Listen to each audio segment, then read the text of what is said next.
Ukraine అధ్యక్షుడు రూటే వేరు. ఫైనల్గా కరెక్ట్గా బైడెన్ మాటే విన్నాడు.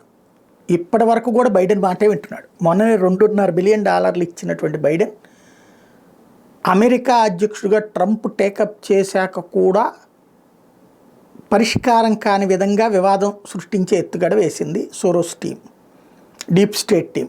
అందులో భాగంగా రష్యా అణుస్థావరం అంటే అణ్వస్త్ర విద్యుత్ అంటే రష్యా మొత్తాన్ని ఆర్థిక సంక్షోభంలో పెట్టేటటువంటి దిశగా వీళ్ళ సైన్యాల్ని పంపించేటటువంటి ఎత్తుగడ, రష్యా లోపల ఉన్నటువంటి ప్రాంతాల ఆక్రమణ దిశగా ఎత్తుగడ. సరిగ్గా చెప్పాలంటే ఆ తర్వాత రష్యన్ సైనికులు చుట్టుముట్టితే దొరికినట్టు లేపేస్తారు. కాకపోతే ఈలోపు దారి క్లియర్ చేశారు అనుకుంటే అది అందుకని ధైర్యంగా వెళ్ళిపోతున్నారు.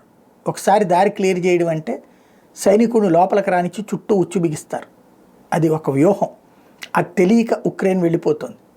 అదే సమయంలో దాన్ని అడ్డు పెట్టుకునేసి ఇక్కడ ఈలోపు రష్యా ఏం చేసింది, ఉక్రెయిన్లో ఉన్నటువంటి లిథియం నిల్వలు ఉన్నటువంటిది గ్యాస్ పైప్ లైన్స్ ఉన్నటువంటి ప్రాంతాన్ని అది స్వాధీనం చేసుకుంది.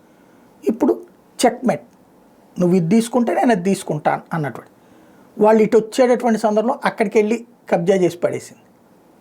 ఇప్పుడు ఈ నేపథ్యంలో శాంతికి రెడీ అంటున్నాడు అనమాట. అంటే ట్రంప్ వచ్చి శాంతి అంటే చాలు యుద్ధం ఆపేస్తాడు ఉక్రెయిన్ అధ్యక్షుడు. ఇది ప్రస్తుతం జరుగుతున్న ఎత్తుగడ.